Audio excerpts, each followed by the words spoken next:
can question the choice of God? Who can really question the choice of God?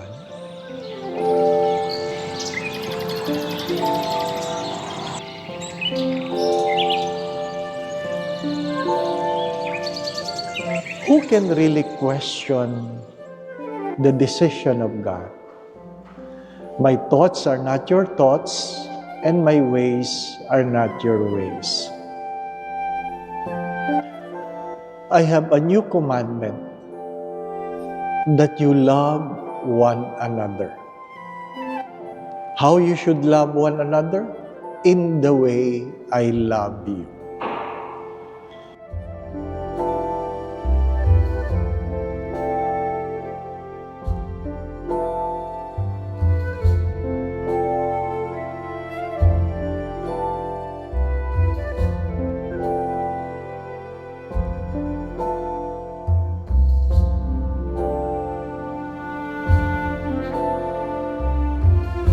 To love the person, not of who he is, but who we are. You have heard this to me many times. If people are good, be good to them. If people are bad, be good to them, because it is who you are.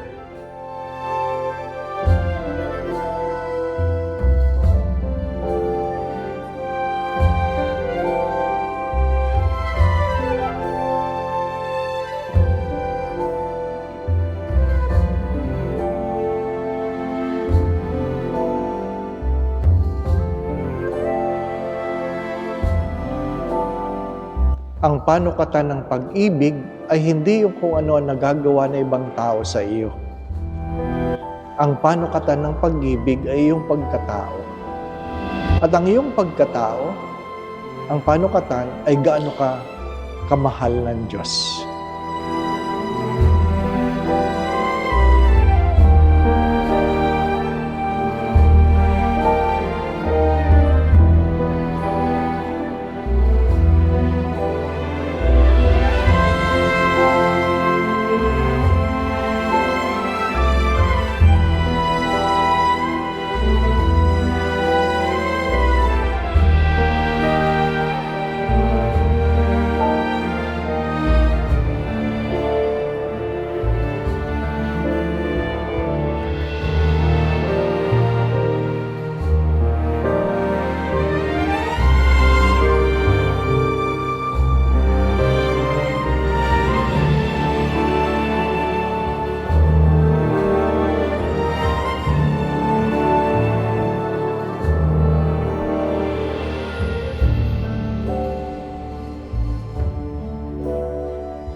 Love one another as I have loved you.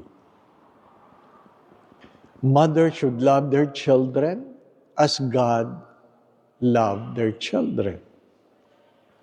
You must love your spouse as God loved your spouse. Love. Easier said than done. Easier said than done. Pag hindi ka pa nasasaktan, ay madali lang magkwento tungkol sa pag-ibig. Pero pag nasaktan ka na, ay mahirap na. Mahirap na. Minsan kang binigo. Sabi nga nung nangungumpisal, patatawarin ko ba ang aking asawa? Ilang beses nang babae. Sabi ko kung hihingi ng tawad, di patawarin mo. Tatanggapin ko ba pag umuwi? Sabi ko, di tanggapin mo. Sabi niya, yan ang hirap sa iyo, Father. Wala ka namang asawa. Sagot ko sa kanya, yan ang hirap sa iyo Nagtatanong ka, ayaw mo lang maniwala. To cut this story short, isinuli ng kabit ang asawa. Isinuli. Hindi bumalik. Isinuli. Bakit? Baldado na. Naging paralyzed. Naging paralyzed. Pag nangungumpisal siya, parang alam ko lang kanyang kasalanan. Kaya pagluhod niya, parang ano na naman kaya ito? Hindi ba? No? Sadyang may naaalala ka At sabi niya, umuwi na, Father. Kaya lang baldado. Naka-wheelchair, Father. Bakit mo tinanggap? Sadyang ganun yata ang buhay may asawa. Ay di mahalin mo. Pinipilit ko, Father. Pero tuwing tinutulak ko ang wheelchair, talagang gusto kong ihulog sa hagdanan.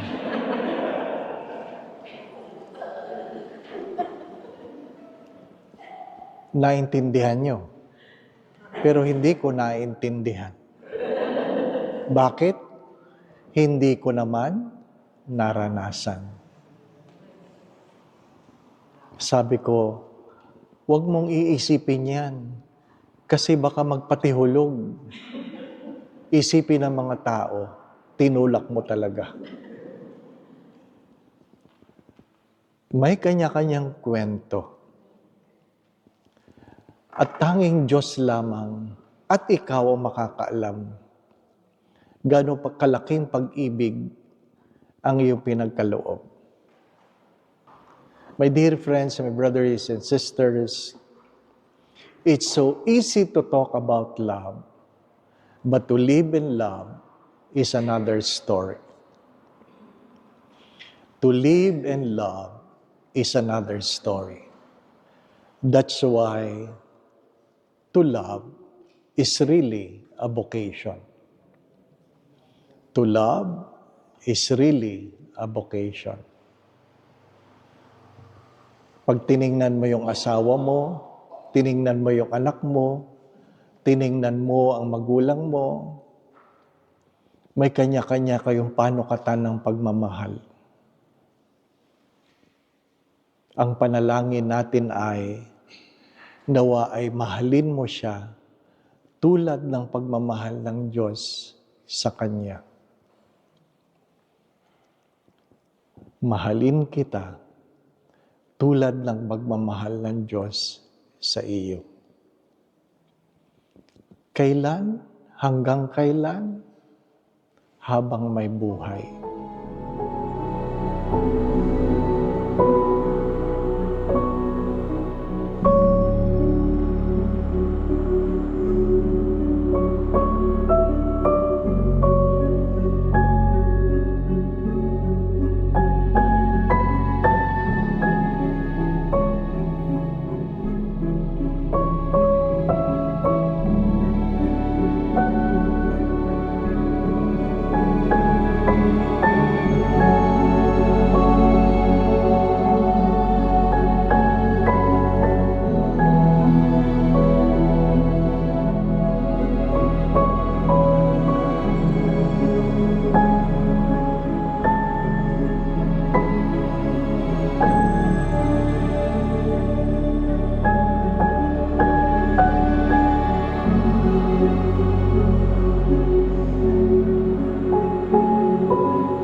love one another as Christ loves you.